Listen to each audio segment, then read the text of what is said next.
ನಮಸ್ಕಾರ ಮಿತ್ರರೇ, ಇವತ್ತು ನಾವು ಮಿಕ್ಸ್ಡ್ ವೆಜಿಟೇಬಲ್ ಕರಿ ಮಾಡೋಣ. ಅಂದರೆ ನಾವು ಕರಾವಳಿಗರು ಹೇಗೆ ಎಲ್ಲ ತರಕಾರಿಗಳನ್ನು ಅಂದರೆ ಯಾವುದೆಲ್ಲ ಉಂಟು ಅಂತ ಅದೇ ತರಕಾರಿಗಳನ್ನು ಹಾಕಿ ಒಂದು ಪಲ್ಯವನ್ನು ಮಾಡ್ತೇವೆ. ಹಾಗಾದರೆ ಈ ಪಲ್ಯವನ್ನು ಯಾವ ರೀತಿಯಲ್ಲಿ ಮಾಡುತ್ತೇವೆ, ಏನೆಲ್ಲ ಸಾಮಗ್ರಿಗಳು ಬೇಕು ಎಂದು ನೋಡೋಣ ಅಲ್ಲವೇ? ವೀಕ್ಷಕರೇ, ಇಲ್ಲಿ ನೋಡಿ, ಮಿಕ್ಸ್ ವೆಜಿಟೇಬಲ್ ಪಲ್ಯ. ಯಾವುದೇ ವೆಜಿಟೇಬಲ್ ನಿಮ್ಮ ಹತ್ರ ಉಂಟು ಅದರಲ್ಲಿ ಈಗ ನಾವು ಮಾಡ್ಬೋದು. ಈಗ ನಾನು ನೋಡಿ ಇಲ್ಲಿ ತೊಂಡೆಕಾಯಿ ಸ್ವಲ್ಪ ತೆಗೆದುಕೊಂಡಿದ್ದೇನೆ. ಇದನ್ನು ತೋಟದಲ್ಲಿ ಆದಂಥದ್ದು, ಅದರಿಂದಾಗಿ ನನಗೆ ಖುಷಿ ಆಗ್ತಾ ಉಂಟು ಇದನ್ನು ಮಾಡಲಿಕ್ಕೆ. ಈಗ ತೊಂಡೆಕಾಯಿ, 2 ಕ್ಯಾರೆಟ್, 2 ಬಟಾಟೆ, 1 ತುಂಡು ಕ್ಯಾಬೇಜ್, 1 ನೀರುಳ್ಳಿ, ಇದೆಲ್ಲ ಏನು ವೆಜಿಟೇಬಲ್ಸ್ ಉಂಟು ಆ ವೆಜಿಟೇಬಲ್ಸ್ ಅನ್ನು ಯೂಸ್ ಮಾಡಿ ನಾವು ಮಾಡೋದು. ಈಗ ಸ್ವಲ್ಪ ಕರಿಬೇವಿನ ಸೊಪ್ಪು. ಇಲ್ಲಿ ನೋಡಿ, ಮಸಾಲೆಗೆ ನಾನು 3 ಬ್ಯಾಡ್ಗೆ ಮೆಣಸು ತೆಗೆದುಕೊಂಡಿದ್ದೇನೆ. ಒಂದು ಚಟ್ನಿಗೆ ಹಾಕುವಷ್ಟು ಹುಳಿ, ಸ್ವಲ್ಪ ಸಾಕು ಹುಳಿ. 4-5 ಬೆಳ್ಳುಳ್ಳಿಯ ಎಸಳುಗಳು, 1 ಚಮಚ ಜೀರಾ, 1.5 ಚಮಚದಷ್ಟು ಕೊತ್ತಂಬರಿ ಬೀಜ, ಸ್ವಲ್ಪ ಹಳದಿ, ಎಣ್ಣೆ ಹಾಗೂ ತೆಂಗಿನ ತುರಿ. ಇದೊಂದು ಸಾಧಾರಣ 100 ಗ್ರಾಮ್ಸ್ನಷ್ಟು ತೆಂಗಿನ ತುರಿ ಉಂಟು. ಈಗ ನಾನು ಈ ವೆಜಿಟೇಬಲ್ಸ್ ಅನ್ನು ಇದನ್ನು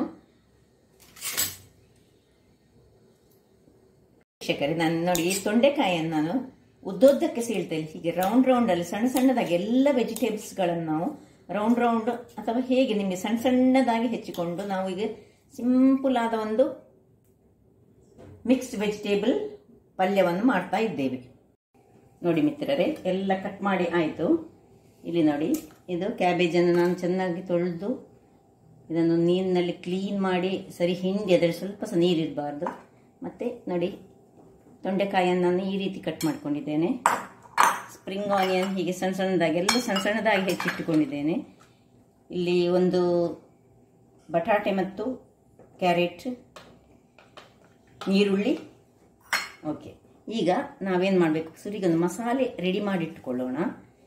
ಈಗ ಈ ಮೆಣಸು, ಕೊತ್ತಂಬರಿ, ಜೀರಿಗೆ ಹಾಗೂ 2 ಬೆಳ್ಳುಳ್ಳಿ ಮತ್ತು ಸಣ್ಣ ತುಂಡು ಹುಳಿಯನ್ನು ಹಾಕಿ ನಾನು ಇದನ್ನು ಈ ಮಿಕ್ಸಿಯಲ್ಲಿ ಸ್ವಲ್ಪ ನೀರನ್ನು ಹಾಕಿ ಗ್ರೈಂಡ್ ಮಾಡಿ ತರ್ತೇನೆ. ಇದರಲ್ಲಿ ಎಲ್ಲ ಬೆಳ್ಳುಳ್ಳಿ ಹಾಕೋದಿಲ್ಲ, 2 ಬೆಳ್ಳುಳ್ಳಿ ಮಾತ್ರ. ಉಳಿದದ್ದು ನನಗೆ ಮತ್ತೆ ಇದು ಒಗ್ಗರಣೆಗೆ ಬೇಕು. ನೀವು ಬೆಳ್ಳುಳ್ಳಿ ಬೇಡದಿದ್ದರೆ ಬೆಳ್ಳುಳ್ಳಿಯನ್ನು ಸ್ಕಿಪ್ ಮಾಡ್ಬೋದು. ಸ್ವಲ್ಪ ನೀರು ಹಾಕೊಂಡು ಸ್ವಲ್ಪ ಹಳದಿ ಹಾಕ್ತೇನೆ ಅದಕ್ಕೆ.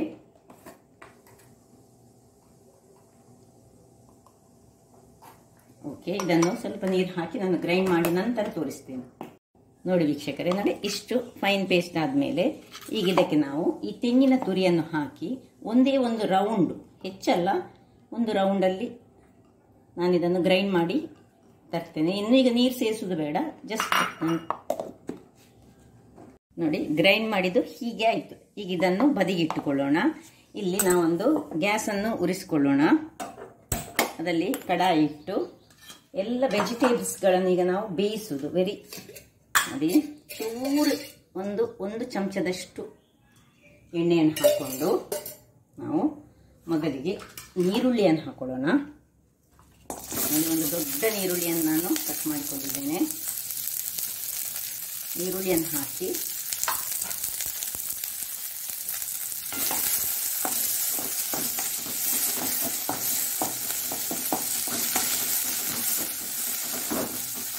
ಇನ್ನು ಸ್ವಲ್ಪ 1 ಸ್ಪ್ರಿಂಗಿನಷ್ಟು ಕರಿ ಲೀವ್ಸ್ ಅನ್ನು ಹಾಕೊಳ್ಳೋಣ.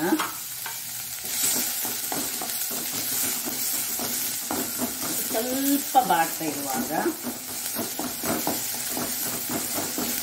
ನಾವೀಗ ಈ ತೊಂಡೆಕಾಯಿ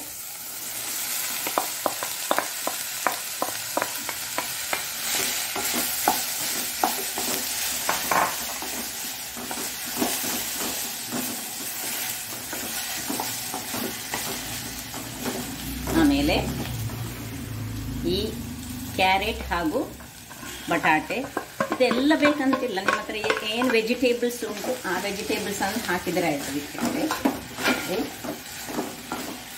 ಬಹಳ ಹೆಲ್ದಿಯಾದ ಒಂದು ವೆಜಿಟೇಬಲ್ನ ಪಲ್ಯ ಅಂತ ನಾನು ಹೇಳ್ಬೋದು.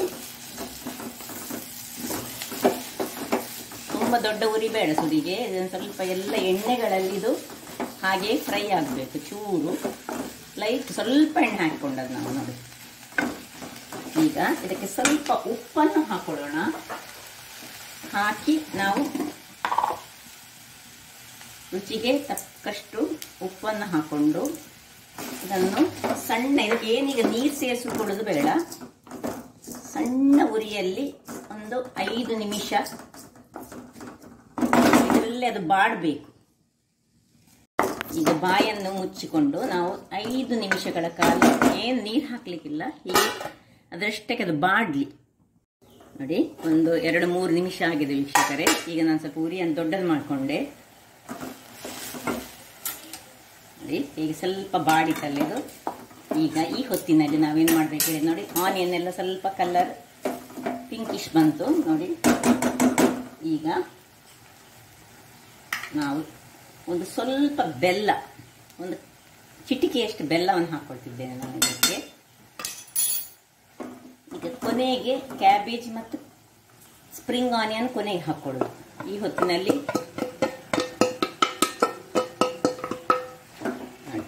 ಇಷ್ಟೊತ್ತಿಗೆ ನಾವು ಸ್ವಲ್ಪವೂ ನೀರನ್ನು ಹಾಕೊಳ್ಳಿಲ್ಲ ನೋಡಿ.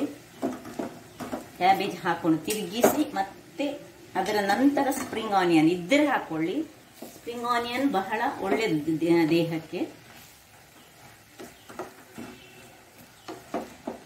ನಾವು ಹೆಚ್ಚಾಗಿ ಕರಾವಳಿಗರು ಸ್ಪ್ರಿಂಗ್ ಆನಿಯನ್ ಅನ್ನು ಯೂಸ್ ಮಾಡುವುದಿಲ್ಲ, ಆದರೆ according to the doctor suggestion ಅದು ದೇಹಕ್ಕೆ ಬಹಳ ಉತ್ತಮ ಅಂತ ಹೇಳ್ತಾರೆ. ಇದಾಗುವಾಗ, ಇಷ್ಟ ಆಗುವಾಗ ಈ ಸ್ಪ್ರಿಂಗ್ ಆನಿಯನ್ ಅನ್ನು ಹಾಕೊಳ್ತಿದ್ದೇನೆ ನಾನು.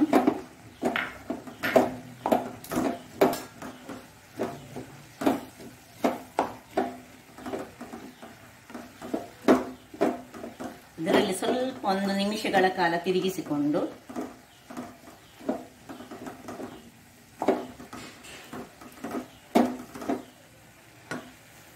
ಈಗ ಇನ್ನು ಈ ಮಸಾಲೆಯನ್ನು ನೋಡಿ, ನಾವು ಮಾಡಿಟ್ಟ ಮಸಾಲೆಯನ್ನು ಹಾಕೊಳ್ಳೋಣ.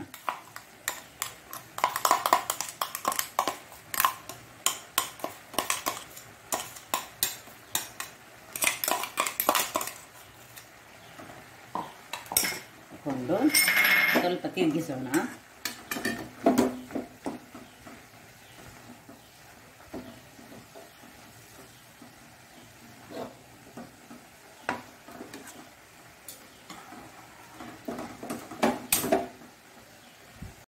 ಹೀಗೆ ಚೆನ್ನಾಗಿ ತಿರುಗಿಸಿಕೊಂಡು ಇನ್ನು ಸ್ವಲ್ಪ ಈ ಮಿಕ್ಸಿಗೆ ನೀರನ್ನು ಹಾಕೊಳ್ಳೋಣ. ನಾನು ನೋಡಿ, ಸ್ವಲ್ಪ ಹೆಚ್ಚು ನೀರು ಬೇಡ, ಮಿಕ್ಸಿಯ ನೀರನ್ನು ಅದಕ್ಕೆ ಹಾಕೊಂಡು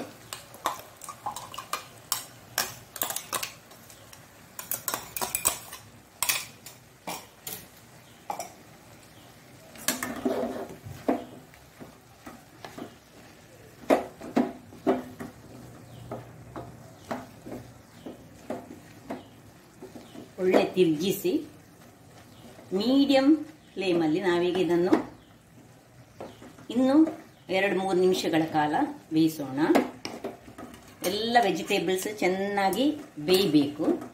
ಈ ಮಸಾಲೆ ಒಟ್ಟಿಗೆ ಮಿಕ್ಸ್ ಹಾಕೊಂಡು ಅವುಗಳು ಬೇಯಬೇಕು. ಬೇಕಿದ್ರೆ ನಡುವಲ್ಲೊಮ್ಮೆ ನೋಡಿ ನೀರು ಬೇಕು ಚೂರು ಹಾಕೊಳ್ಬೋದು.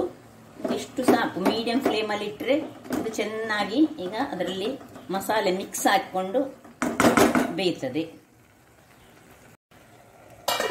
ಇನ್ನು 2-3 ನಿಮಿಷಗಳ ಬಳಿಕ ನೋಡೋಣ.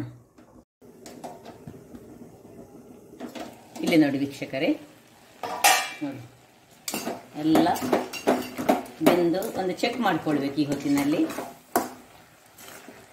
ಎಲ್ಲ ಬೆಂದಿದ ಅಂತ. ತೊಂಡೆಕಾಯಿ ಮತ್ತು ಬಟಾಟೆ ಬೆಂದರೆ ಮತ್ತೆಲ್ಲ ಬೆಂದಿತ್ತಂತಲೇ ಅರ್ಥ. ನೋಡಿ ಏನು ಚೆನ್ನಾಗಿ ಬಂದಿದೆ ನೋಡಿ. ಒಂದು ತೊಂಡೆಕಾಯನ್ನು ಚೆಕ್ ಮಾಡ್ಕೊಳ್ಳೋಣ. ಉಪ್ಪು ಸಹ ಚೆಕ್ ಮಾಡ್ಕೊಳ್ಬೇಕು, ಸ್ವಲ್ಪ ಬೇಯಲಿಕ್ಕೆ ಉಂಟು. ಈಗ ಇನ್ನು ನೀರನ್ನು ಏನು ಹಾಕ್ಕೊಳ್ಬೇಡ, ಅದೆಲ್ಲ ಆಗಲಿ. ಸಣ್ಣ ಉರಿ ಮಾಡ್ಕೊಳ್ಳೋಣ. ಇದಕ್ಕೊಂದು ಒಗ್ಗರಣೆಗೆ ರೆಡಿ ಮಾಡೋಣ. ವೀಕ್ಷಕರೇ ನೋಡಿ, ಒಗ್ಗರಣೆಗೆ ಒಂದು ಬಾಣಲೆ ಇಟ್ಕೊಂಡಿದ್ದೇನೆ. ಇದು ಇಲ್ಲಿ ನಿಧಾನಕ್ಕೆ ನೋಡಿ, ನೀರೆಲ್ಲ ಆರಿದೆ, ಆದರೆ ಸಹ ನಿಧಾನಕ್ಕೆ ಅದರ ಸಣ್ಣ ಉರಿಯಲ್ಲಿ ಸ್ಟೀಮಲ್ಲೇ ಬೇಯಲಿ. ಸ್ವಲ್ಪ ಬಾಕಿ ಉಂಟು ತೊಂಡೆಕಾಯಿ ಬೇಯಲಿಕ್ಕೆ. ಈಗ ಇಲ್ಲಿ 2 ಚಮಚದಷ್ಟು ತೆಂಗಿನ ಎಣ್ಣೆ, ನಾವು ತೆಂಗಿನ ಎಣ್ಣೆ ಯೂಸ್ ಮಾಡುವವರೆಲ್ಲ, ಅದು ಬಿಸಿ ಆಗುವಾಗ ಸಾಸಿವೆ ಮತ್ತು ಉದ್ದಿನ ಬೇಳೆ,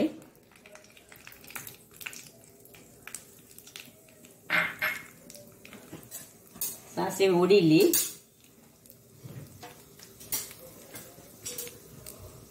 ಸ್ವಲ್ಪ ಜಜ್ಜಿಟ್ಟ ಬೆಳ್ಳುಳ್ಳಿ, ಆಪ್ಷನಲ್, ಬೆಳ್ಳುಳ್ಳಿ ಬೇಕಿದ್ರೆ ಮಾತ್ರ ಹಾಕೊಳ್ಬೋದು, ಇಲ್ಲಿ ಬೇಕಿದ್ರೆ ಜೀರ ಸಹ ಹಾಕೊಳ್ಬೋದು. ಕರಿಬೇವಿನ ಸೊಪ್ಪು, 1 ಬ್ಯಾಡಗಿ ಮೆಣಸು,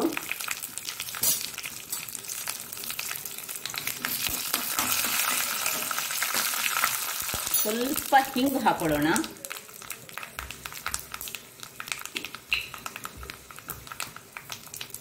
ಇದು ಸಹ ಆಪ್ಷನಲ್, ಬೇಕಿದ್ರೆ ಮಾತ್ರ ಹಾಕೊಳ್ಬೇಕು. ಇನ್ನು ಆಫ್ ಮಾಡ್ಕೊಳ್ಳೋಣ. ಇನ್ನು ನೋಡಿ, ಈಗ ಟ್ರಾನ್ಸ್ಫರ್ ಮಾಡೋ.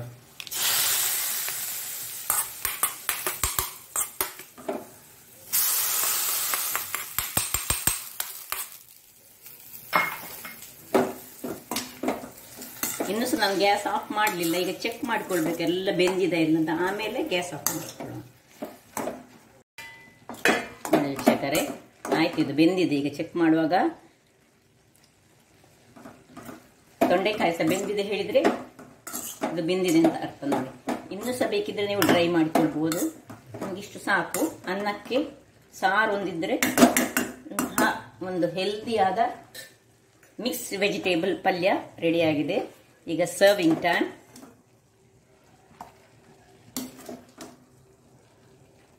ನೋಡಿ ಏನು ಚೆನ್ನಾಗಿ ಬಂದಿದೆ ನೋಡಿ, ಪರಿಮಳ ಸಹ ಅದ್ಭುತ ಆಗಿ ಉಂಟು. ಇಲ್ಲಿ ನಿಮಗೆ ಬೇಕಿದ್ರೆ ಗರಂ ಮಸಾಲೆಯ ಪೌಡರ್ ಸಹ ನೀವು ಯೂಸ್ ಮಾಡಬಹುದು, ಅದೊಂದು ಬೇರೆ ಫ್ಲೇವರ್ ಅನ್ನು ಕೊಡ್ತದೆ. ನಾನಿಲ್ಲಿ ಯೂಸ್ ಮಾಡಲಿಲ್ಲ. ನಿಮಗೆ ಬೇಕಿದ್ರೆ ಗರಂ ಮಸಾಲೆಯ ಪೌಡರ್ ಸಹ ಹಾಕಿದರೆ ಇನ್ನೂ ಸಹ ಒಂದು ಬೇರೆ ನಮೂನೆಯ ಟೇಸ್ಟ್ ಆಗ್ತದೆ. ಅದರಿಂದಾಗಿ ನೋಡಿ ಏನು ಚೆನ್ನಾಗಿ ಬಂದಿದೆ ನೋಡಿ. ಹಾಗಾದರೆ ನೋಡಿದ್ರಲ್ಲ ವೀಕ್ಷಕರೇ, ಒಂದು ಹೆಲ್ದಿಯಾದ ವೆಜಿಟೇಬಲ್ ಪಲ್ಯವನ್ನು, ಮಿಕ್ಸ್ಡ್ ವೆಜಿಟೇಬಲ್ ಪಲ್ಯವನ್ನು ನಾನು ತಯಾರಿಸಿದ್ದೇನೆ. ಹಾಗಾದರೆ ನನ್ನ ಕುಕಿಂಗ್ ಚಾನಲ್ ನಿಮಗೆ ಇಷ್ಟ ಆದರೆ ಪೋಳೂರು ಸುವರ್ಣ ಚಾನಲನ್ನು ಲೈಕ್ ಮಾಡಿ, ಶೇರ್ ಮಾಡಿ ಹಾಗೂ ಸಬ್ಸ್ಕ್ರೈಬ್ ಮಾಡಿ, ಹಾಗೂ ನನ್ನ ಇನ್ಸ್ಟಾಗ್ರಾಮ್ ಪೇಜನ್ನು ಫಾಲೋ ಮಾಡಿ. ಧನ್ಯವಾದಗಳು.